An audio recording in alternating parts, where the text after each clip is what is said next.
Parlons de la paralysie cérébrale du Québec dont le président est le Joannais Joseph Coury, qui est à mes côtés aujourd'hui. Bonjour et bienvenue. Bonjour. Vous n'êtes pas candidat nulle part. Nulle part. Donc, ça n'a aucun rapport aux élections. Aucun rapport. Je suis un inconnu et je suis loin de la politique. Je respecte tous les candidats, candidates, c'est sûr. Bon, ça fait quoi, une vingtaine d'années que vous présidez l'association? C'est ma 22e année. Et elle vous tient beaucoup occupé ces temps-ci, là? Extrêmement occupé. Pourquoi? Parce qu'il y a eu un engouement exceptionnel. D'ailleurs, on a commencé depuis les 22 dernières années. Et ça a avancé, je dirais, un arbre qui tombe fait de bruit plus qu'une forêt qui pousse. Donc, nous, on a continué à pousser vers l'avenir avec un plan d'action. Et on a réussi à fraterniser avec nos membres et surtout les parents. Et on a donné un excellent résultat. Bon. Comment s'est vécu la pandémie jusqu'ici? Parce que votre clientèle qui est atteinte de la paralysie cérébrale, déjà que le confinement, c'est pas simple, qu'en plus, quand on est handicapé, on doit voir moins de monde, ça doit être plus compliqué. Bref, comment ça s'est vécu auprès de vos membres? C'est vrai. On a passé cette pandémie sagement. Les membres étaient vraiment prudents, très prudents, que ce soit avec les parents ou dans les centres, dans les différents centres. Mais dernièrement, j'ai appris, on a eu une éclosion dans une région du Québec, là, 4-5 personnes, mais on ne savait pas pourquoi. Okay. Ils étaient tous vaccinés. Mais à part ça, ils étaient vraiment sages. On a eu 2 décès et quelques membres, 4-5 membres qui ont été atteints de cette COVID-là. Et l'impact de la solitude? C'est ça, ils étaient très prudents et le sourire était toujours au rendez-vous. Ils n'ont pas été affectés vraiment, mais on a eu d'autres problèmes, même avec des parents. Il y a eu des problèmes psychologiques et c'est pour cela ce qu'on a réussi à faire. On a répondu à un appel de l'Université Laval, l'Université de Montréal et l'Université du Québec à Montréal.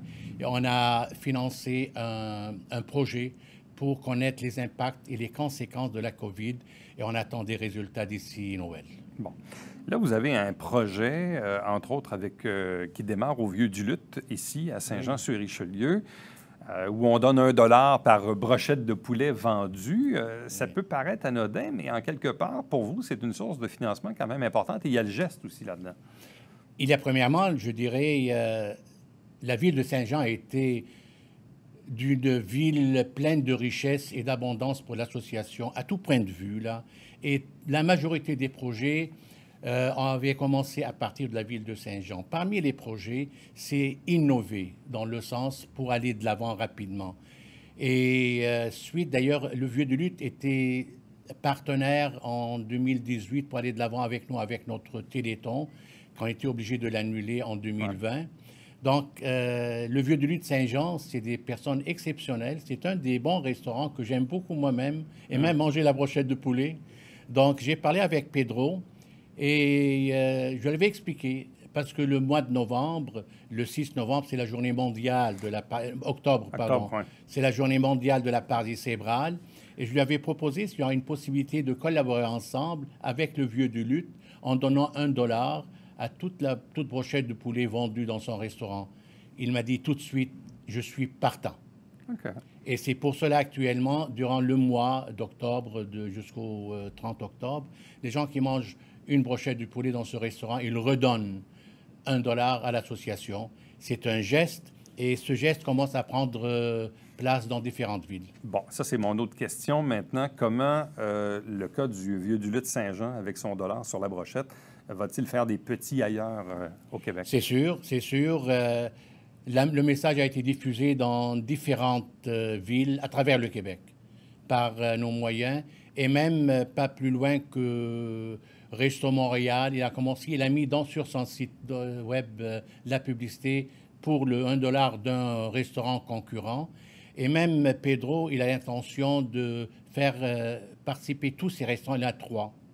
Okay. Et on va aller dans les autres restaurants, pas seulement les restaurants, on peut aller avec des boutiques, avec des magasins, que trouver une solution pour redonner quelque chose à la personne la plus vulnérable, la personne handicapée. Bon. Comment l'association arrive-t-elle à se financer année après année? Oui, ça c'est la question la plus importante que j'adore répondre. L'association, depuis les 22 dernières années, a présenté un bilan d'une transparence absolue et publique. Donc, depuis 20 ans, les 20 dernières années, on n'avait jamais reçu un centime du gouvernement. C'est pas plus loin que l'année dernière que l'association a reçu un programme PSOC. Ça veut dire le programme PSOC qui donne de l'argent, qui aide les associations à travers le Québec. On a attendu 20 ans. Et actuellement, c'est sûr, on a nos projets, on reçoit des legs, et actuellement, le PSOC est venu nous donner un coup de pouce pour aller de l'avant et donner des services et répondre aux besoins de nos membres. Donc, si l'argent ne venait pas des gouvernements dans les 20 dernières années, elle venait de d'où? De nos projets, de nos moyens, de nos contacts, de nos legs, des parents qui décident de verser de l'argent pour notre association et différents projets. Donc, on a travaillé très fort. Vous savez, on a créé des projets importants et la population japonaise est au courant de ça, les concerts qu'on faisait. Donc, durant cette pandémie, malheureusement, le plan d'activité est un petit peu restreint parce que le confinement obligeait tous les gens à rester chez eux. Mais on commence, par exemple, la semaine prochaine, on organise un grand camp aux eaux de Granby entre la Montérégie et l'Estrie pour se rentrer là-bas. Bon, justement, quels sont les services que vous offrez aux membres? Énormément. On a répondu à plusieurs services. C'est sûr, à part l'alphabétisation, à part le transport adapté, à part le dépannage, à part le répit, à part les travaux des recherches. On est avec l'Université Laval et McGill. On travaille très fort au niveau de la recherche parce que notre mission est accomplie, mais elle n'est pas complétée. Et en plus de ça, cet été, on a investi beaucoup d'argent et on a donné des vacances aux membres pour sortir avec les parents, pour suivre notre plan mouvement citoyen, association parents-enfants. Donc, on a répondu à plusieurs centaines de familles. Comment se porte la recherche sur la paralysie cérébrale? Parce que, puis vous me corrigerez, mais l'impression qu'on a, c'est qu'il y a eu plusieurs personnes atteintes par cette maladie. Est-ce qu'il y a encore aujourd'hui des plus jeunes qui, malheureusement, naissent aussi avec cette même maladie-là? Quelle est la portance de la maladie aujourd'hui, en 2021? Je vais faire une petite modification. La paralysie cérébrale, c'est un état. C'est un handicap. C'est vrai, Et ça commence avec les jeunes. C'est le nombre le plus important des personnes qui naissent avec la paralysie cérébrale ou avec un handicap, c'est avec la paralysie cérébrale. On a 160 cas par année. 160 cas au Québec. On a 22... Et c'est plus ou moins qu'avant? C'est toujours stable? Non, c'est toujours stable. OK. C'est toujours stable. On a 22 000 personnes au Québec. Donc, avec la naissance, il y a plusieurs cas. On pensait au départ que c'était un manque d'oxygène à la naissance. Mais on a eu beaucoup d'autres choses. Ça peut être une lésion au niveau du cerveau. Ça peut être un ACV. Ça peut être une exagération de la maman dans l'utilisation des produits quelconques. Ça peut être un manque d'oxygène. Ça peut être même, on parle actuellement de différentes sortes comme la génétique. Il parle de la génétique, mais la génétique, c'est une maladie, c'est plus qu'un handicap. Donc, on a actuellement beaucoup de chercheurs au Canada qui travaillent d'arrache-pied pour trouver la thérapie miracle. Mais si je résume, dans le fond, vous dites, au Québec, il y a 22 000 personnes atteintes.